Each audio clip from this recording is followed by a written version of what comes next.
Phil, good evening. Calder High School is a place we've visited several times over recent years because of the state of the building, and the weather in the Calder Valley today has been filthy, I suppose you could say, wet and windy, and when it is wet and windy, this building takes a battering. I want you to just take a look at this.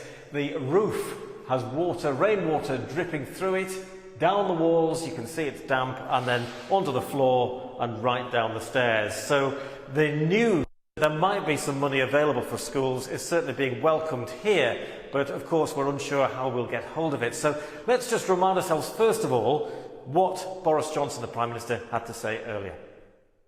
This initial chunk for the 50 schools is just the beginning. We're acutely conscious of the need to refurbish and repair, and we see the advantage of putting in long-term investment for the country, but also driving job creation now. Well, Tony Guise is the head teacher here at Calder High School. Tony, just briefly remind us just how bad things are here. We've spent £6 million in the last 2 years, and you can see that £6 million in 2 years. We're still leaking. We've fixed roofs in one area, the water comes in another. We've had roofs falling in the classroom, so that's some more work that we need to do over the summer holidays just to make sure that we're ready for the start in September. Everything that we do, something else happens. You've told me it's going to cost £25 million to rebuild the school to how it should be. Yeah. Are you hopeful you're going to get some of this money? I'm always hopeful, Ian. The money they've announced for 50 projects is 20 million a project. I'll take the 20 million. Between 20 and 28, give me 25. Let me knock this down. Let me start again. Boris Johnson said children deserve the best start in life regardless of where they live. So let me be one of the 50 schools. Let me give them the best start in life I can. And do you think that's going to be a reality? Do you think you can get your hands on this money? And do you know how to get hold of it? I've no idea how to get hold of the money at the moment.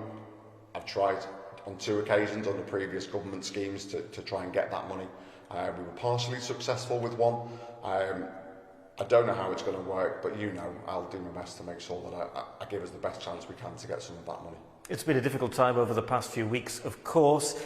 Just tell me how you're preparing for September and whether, having a building like this where some of it you can't actually use is going to have an impact. Luckily, I've got the summer holidays to get this fixed before they come. At the moment, I'm just planning for everyone to be back in September. The government guidance, they said, will be out in the next 10 days, so fingers crossed that we'll have it and then we'll get our plans ready. And at the moment, we're just planning for everyone to be back and fingers crossed, business as usual. And you're standing in just the right spot because just behind you, if you were slightly over there to your left, there'd be a raindrop on your head. So we're just in the right place. That just shows you really, doesn't it, in true reality, just how bad conditions are here. So fingers crossed there might be some money coming this way. OK, Ian White live in Mytholmroad. Thank you very much.